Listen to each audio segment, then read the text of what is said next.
Bareilly all India Muslim जमात के राष्ट्रीय अध्यक्ष मौलाना मुफ्ती शहाबुद्दीन रजवी बरेलवी ने इलाहाबाद हाई कोर्ट के मदरसों से संबंधित फैसले पर अपनी प्रतिक्रिया देते हुए कहा, ये फैसला बड़ा मायूस कुन है। मदरसों के जरिए अल्पसंख्यक समुदाय के लाखों बच्चे और बच्चियां शिक्षा हासिल कर रहे थे, अब वो अंधकार के साए में चले जाएंगे।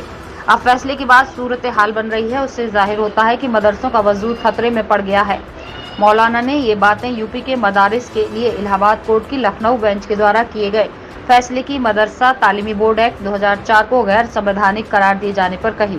मौलाना ने कहा कि भारत की आज़ादी से पहले 1933 से 1944 तक के दरमियान एक भाषाई नीति बनाई गई। इस नीति का मकसद ये था कि अरबी, फारसी और संस्कृत आदि भाषाओं को तरक्की देकर आगे बढ़ाया जाए। इन भाषाओं को पढ़ने वाले छात्र छात्राओं को रोजी रोजगार से जोड़ा जाए। 2003 तक ये व्यवस्था सुचारू रूप से चलती रही। अरबी और फारसी भाषा को बढ़ावा देने के लिए अरबी फारसी बोर्ड के नाम से व्यवस्था कायम रही। दूसरी तरफ संस्कृत भाषा को बढ़ावा देने के लिए संस्कृत बोर्ड काम करता रहा। 2004 में समाजवादी पार्टी की सरकार ने एक नया एक्ट बनाया जिसका नाम मदरसा एजुकेशन एक्ट रखा। अब यहाँ पर जो सबसे बड़ी सपा सरकार की तरफ से गलती की गई वो मदरसे के शब्द को लाकर हुई। मदरसे का शब्द आते ही धार्मिक शिक्षा का नाम जुड़ जाता है, क्योंकि हमारा देश का ढांचा लोकतांत्रिक जमहूरी है।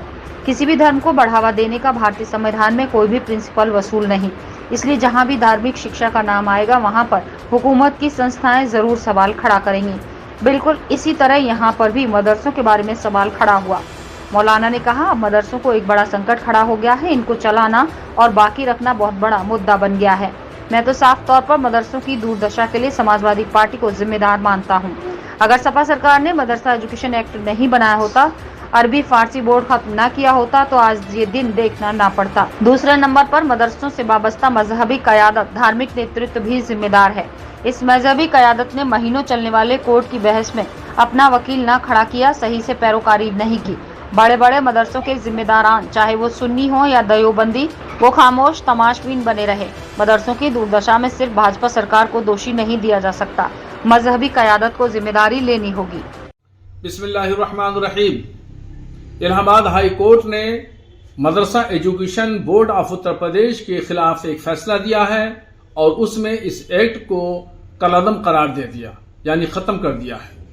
और ये फैसला अनुदानित मदरसों के लिए और गैर अनुदानित मदरसों के लिए दोनों के ऊपर लागू होता है।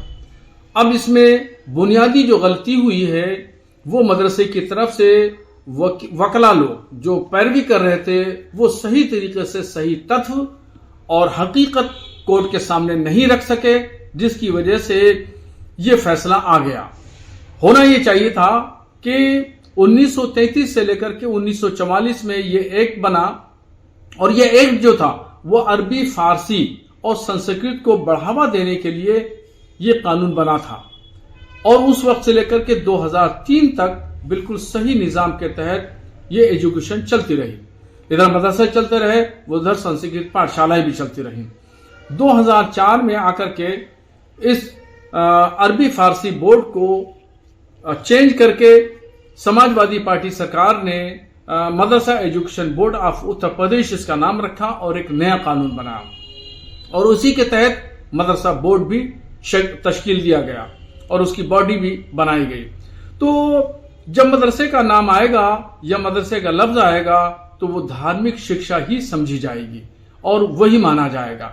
यही एक बुनियादी मिस्टेक हुई है वकला की तरफ से जो मदरसे की पैरवी कर रहे थे कि इसको भाषाई तौर पर, लैंग्वेज को तरक्की देने के तौर पर ही आगे पैरवी करना चाहिए, इसको मजहबी तालीम के नाम पर नहीं करना चाहिए।